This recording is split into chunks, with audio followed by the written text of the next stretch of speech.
Scott Frost never should have left UCF, and he knows it.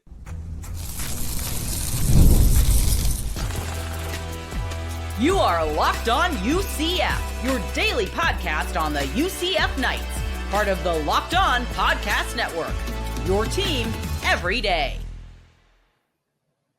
Welcome on in to Locked On UCF, your daily UCF podcast. I'm your host, Mike G, and thank you so much for making Locked On UCF your first listen of every day. With the first word from the last word on sports is my good friend, Andrew Glukov.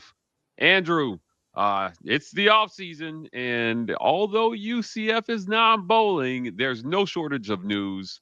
There was an article that was written recently, Andrew, about comments that Scott Frost made after his rehire at UCF. And I want to talk about this quote real quick. We have a graphic. I'm going to pull it up here. It says, "There was a lot of pressure to take the Nebraska job.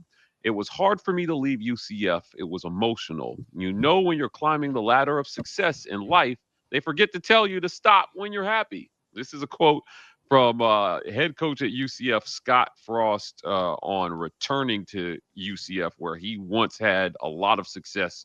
I want to talk about this for a second because I think it's important. Scott feels like taking the Nebraska job may have been a mistake. Well, as he said, there was a lot of pressure, and you cannot deny the amount of pressure that was there. You know, he's born in Lincoln. He was raised there. His dad coached over there, and his dad was within the last few years of his life. They knew it, and it was always his wish to see his son coach Nebraska. So what's the line that Bear Bryant said when Alabama called? Mama called. Well, this was the case. Mama called.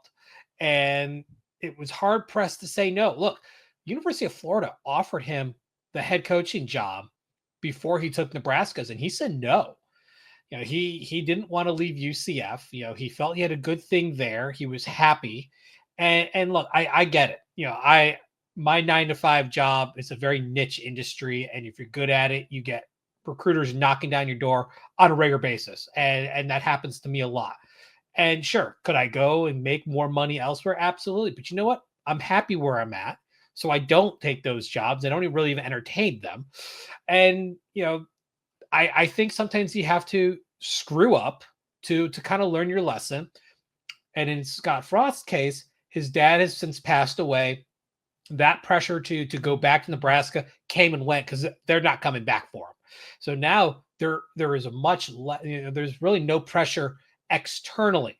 Now it's internal within the administration and the fan base of what can we do to recreate the magic that happened the last run. And I think Scott did a really good job in his opening press conference where you got that quote to put a little cold water on things. Look, we're not going undefeated year one. I mean, the truth is you're probably not going undefeated year 2 or 3 either. I mean, you need the right things to fall in place. And as you said with your crossover episode with Drake, it's easy in today's day and age to flip a roster. UCF has to. Yeah. They've had over 20 transfers out. Not surprising with a coaching staff leaving. There's a lot of opportunity to make a splash. And that's why I said 6-6 is the floor.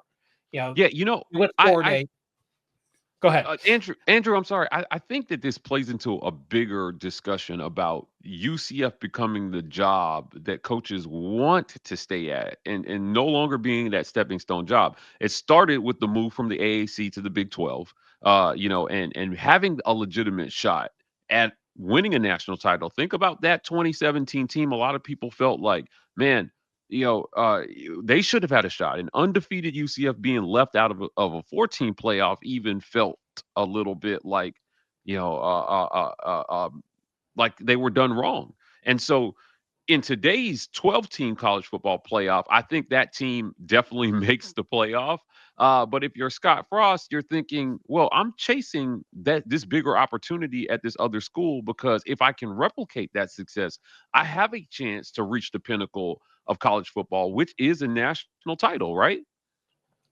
Absolutely. That should be everyone's ultimate goal. Now, the realistic goal each season is win the conference because that you can control. You can't control where you get placed in the brackets or in the rankings. You can't control that. But you can control what's done on the field. And that's what happened to UCF in 2017. They were not allowed to settle on the field. And while, it became, recognized after the fact through the Kali Matrix, the initial, national championship statement was a protest, and it worked to perfection. And this is kind of UCF in a nutshell. This is very much a chip on the shoulder school, surrounded by three very large football pillars historically in Florida, Florida State, and Miami. And this is a school that has been scraping and just taking what they can, getting a little bit of crumbs for years and years, working their way up, saving themselves, just doing the little things to eventually get themselves to this position where they can actually stand among the giants. And they're going to be making the same, similar monies as a Miami or a Florida State. So while their facilities are still lagging behind in a lot of areas, UCF has started to get the pieces in place to be able to be one of those big boy schools. Because as you know, 95% of schools, even power conference schools, are really stepping stone schools. Until you get to that blue blood level, the Texas, the Alabama, the Ohio States, everything's really a stepping stone to a certain extent. Now, UCF has been very lucky. They haven't fired a coach since 2003.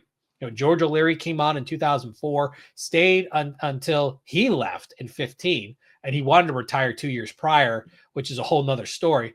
Frost came, left on his own. Heupel came, left on his own. Malzahn came, left on his own.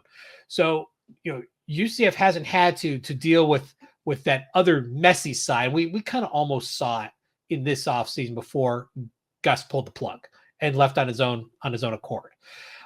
But because of that, I think UCF can also use that as a combination through recruiting and through attracting assistant coaches of like, hey, we don't have a history of firing our people for if they have a bad season or something. So you come here with confidence. You come here because there's no state income tax. You come here because you have the chance to not just be a part of history. You have the chance to write history. And that's where a young like UCF has a lot of value. You're not just another line in a big book. You're actually one of the guys writing the book, the history book that is UCF football. And I think those are all selling points that can really attract good coaching talent and through them, good athletic talent. Yeah, Frost's statement to me, before we move on here, says that if he finds success, if you're UCF, you don't have to worry about him jumping for the next job. Look, these guys are making millions of dollars a year. There's no real correlation. Studies have been done. There's no correlation between happiness and how much you make after a certain amount. Certainly, I'm sure he can find ways to be happy making $4 or $5 million a year. It doesn't require him to jump for money. But his statement says to me that, look, I was happy here and I chased the success, and maybe life is about more than what's next. So now what's next for him on his coaching staff? We're going to talk about that after a quick word from our sponsors. Here we go. This episode of Locked On UCF is brought to you by our friends at FanDuel, America's #1 sports book. It's the playoffs this weekend, Andrew. And you know what? If you want to place a bet on the game, please visit our friends at FanDuel.com. You're guaranteed $200 in bonus bets with your first $5 bet. Again, that's FanDuel.com. Scott Frost is busy. He's got to hire a staff. Now, the portal opened on the 9th, and teams have been busy. Part of landing kids from the portal is them knowing who they're going to be coached by. And he's made a hire here. Now, we talked on a previous episode about Mackenzie Milton, his former QB from that undefeated 27 season, coming back to coach quarterbacks under his former coach. But now he's got an offensive coordinator. Steve Cooper has been hired. Cooper spent some time at Boise State. Let's dig in here to Steve Cooper. What do you got here, Andrew, on this hire? Well, so on the surface, people are like, well, why is he making this hire? Steve Cooper is a perfect example of relationships in coaching. It's about who you know and who you've worked with. So you got to turn back the clock. Steve Cooper started coaching in 2010 at Portland State FCS school. That's his alma mater, and was there for 7 seasons. He did a variety of different things. And then he went to the University of Maine, which is also an FCS school. UCF fans might remember Maine because that was one of the canceled games in the 2017 season. UCF was actually supposed to play against them. They had to cancel that game to move the Memphis game around, which got nixed from the hurricane. So in his time at Maine, and I'm skipping a spot here in between, because in between was his time in Nebraska, and I'll get to that in a second. So in 2023, he was the offensive coordinator and quarterbacks coach at Maine. So he has coordinator experience. Granted, it's not P5 level. Let's be realistic. Scott Frost is really the offensive coordinator of this team. Okay. All right. I was going to get to that. He's going to be the one calling the plays, making the moves. So he wants a guy that he can trust and is on the same page with him to do this other stuff. And that's where Cooper comes in, because they work together. Cooper was one of his hires in 2018. And he did a number of things. He was an analyst. He was an interim quarterback coach when Frost had to make some changes in 21, and he worked on the offensive as a quality control coach. So he's been with Frost for a number of years at Nebraska. But what this all shows is, outside of his time in Nebraska, he did a number of these responsibilities that's going to be brought to Orlando. Mm-hmm. But again, as I said, Scott Frost is running the show on offense. He just needs a guy who can work with him. And in this case, can also help a guy like Mackenzie Milton learn more, learn the ropes of not only being officially a quarterback's coach, because he was an analyst at Tennessee, was kind of like an assistant to the quarterback's coach to a certain extent, which is what Cooper did at Boise State. So, I mean, there's similarities from what they were doing, and then you can use that to teach, because I see a lot of value in Cooper's experience helping Mackenzie Milton along, not just helping out Scott Frost. Yeah, I think hiring from your coaching tree is a good idea. The coach's vision, to me, is what matters most. When you hire a coach, you need people, particularly at that offensive coordinator position, who understand how you want things done. And if you're Scott Frost, you're an accomplished offensive coordinator. You're an accomplished offensive mind in college football. And so if you have people who can project that vision, that's going to help with the flow of building this program back to where fans expect that it should be. So I like this hire. I think that go it was a little outside the box. Yeah. I mean, but shoot the layups, right? Like, go after the guys who are going to do what you need to do and how you need to do it, and then you move on to the next thing, right? So I don't think there's any need to overthink this one. If he's going to call plays, right, then it's more important to have somebody who can execute your vision than it is to have some dynamic guy who has his own system come in and do this thing. I know that head coaches tend to be more of CEOs in today's college football, Andrew, but again, if you're going to call plays, and after what UCF fans just went through with Gus, calling plays, you not call plays, I'm handing off play calling, I think that it's going to be a nice, refreshing change to have a guy who just knows from the beginning, look, man, I'm calling plays, and it's on me. That part is on me, and we can move on from that. So final word on Steve Cooper. Well, I want to add something to that, because you talked about, the same thing that Gus did when he came in. He said, I'm calling plays. Well, UCF has learned from their mistakes. Gus had too much on his plate, flat out. They're bringing in guys to work in the background on the admin side to run the business aspect of this. As UCF's already come out and said, we're absorbing the NIL collective. The kingdom is going to become part of UCF proper. So you need business people who understand that aspect, working on the back end to handle this stuff. They didn't have that before, and Gus was overwhelmed. He couldn't handle it all. He couldn't juggle it all, and his product suffered for it. And by the time he did something about it, it was far, far too late to salvage anything. So I think by UCF they're also making some back end hires to work as a general manager and helping with football operations. UCF is learning from their mistake and being able to give Frost the ability to focus on the football aspect, focus on the offense like he wants to do, and let someone else handle the parts that you have to be in a nice suit for. Yeah. Yeah. It's gonna be fun. I think watching the Scott Frost offense. Let's see what Steve and Scott can the Steve and Scott show can serve up for UCF fans. We're gonna talk about another important retention right after a quick word from our sponsors.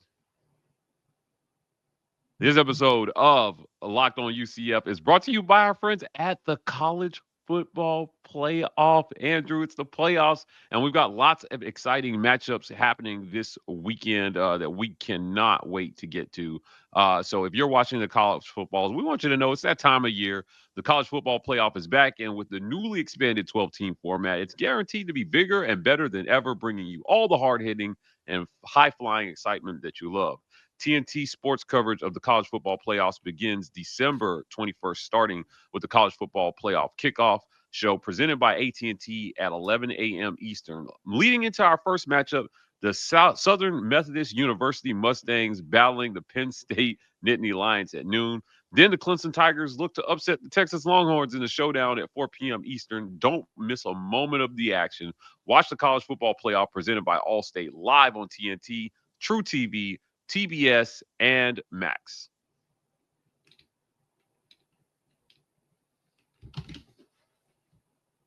Can't wait for the playoff. I think this is going to be so exciting. Playoffs. Playoffs. Look, Andrew, again, UCF has got a number of hires they had to make. We talked a second about shooting the layup when it's there, taking the easy layup or the slam dunk, and they have decided to retain Sean Beckton as associate head coach and wide receivers coach. Let's talk to me about Sean Beckton. This is a guy who's been around UCF for a really, really long time, and Scott Frost has decided that he wants him around. So he was around when Scott Frost was there the first time around, and he wants him there for the second stint. Well, Sean Beckton is a UCF legend. It was, one of the best wide receivers to ever play for the Black and Gold. He's been an assistant coach on multiple coaching staffs, with O'Leary. He was with Frost. He came back with Gus Malzahn, and now he's with Scott Frost. He actually got a bump up. He was an analyst last year. Now he's a position coach and associate head coach, which is definitely a bump, and very deservedly so. He was with UCF and Scott Frost during that 2017 season, and joined him at Nebraska. And this is one of those cases where sometimes you have to leave to be able to blossom and spread your wings. And while the team and program struggled, it allowed him to get a new perspective. Look, this is one of the the highest point that he's hit in his coaching career. He's sticking around. He came back last year. This is definitely a move up, and I know he's extremely happy to be a part of this. He enjoyed his time with Scott enough that he joined him at Nebraska. But his heart has always been at UCF because this is his home. This is where he's from, and to keep a guy who is a homemade product. Like you brought in Mackenzie Milton, homemade product. If you could get some decent talent that have UCF ties, and they're working on that. They have some of the back end guys that they're, the admin guys are bringing in. There are guys with UCF ties. It's one of the reasons why when I was looking at the coaching shortlist, I had Scott Satterfield on my wish list because of his UCF ties. To have coaching ties to the school as either a player or a coach, that helps reinvigorate a fan base that was falling into apathy by the end of this past season. And as we've seen, that is not the case now. A big spike in excitement and in donor dollars. So to leave Beckton in, as part of your staff and put him where he's naturally best as a wide receivers coach, because that's what he played. That's a perfect match. Yeah, I agree. I agree. Again, if having guys who are known to you, can execute your vision and know what you want on offense is so important. I think Beckton's going to be a key again to this rebuild, because this is a rebuild here with all that UCF is losing, with the turnover at coaching, with the reorganization of the collective. They're trying to figure out where they fit. Again, take the layup. Sean Beckton is the layup to me. So I love this for Scott Frost and for UCF. Look, more coaching hires to come. We're going to have no shortage of talking about rebuilding not only this roster, but this coaching staff. But before we get out of here, Andrew, tell people where they can find you. You can catch me on social media, Twitter, Blue Sky, at Statboy Drew, and you can catch my work on the Last Word on College Football, a part of the Last Word on Sports family. Thank you guys for making Locked On UCF your first listen of every day. For your second listen, go check out our friends at the Big 12 podcast, Locked On Big 12. Our guy Drake Toll leads the conversation in conference realignment news and pulls no punches when it comes to talking about every team in the Big 12. You can find them on YouTube or wherever you listen to podcasts. You can find us here tomorrow on Locked On UCF.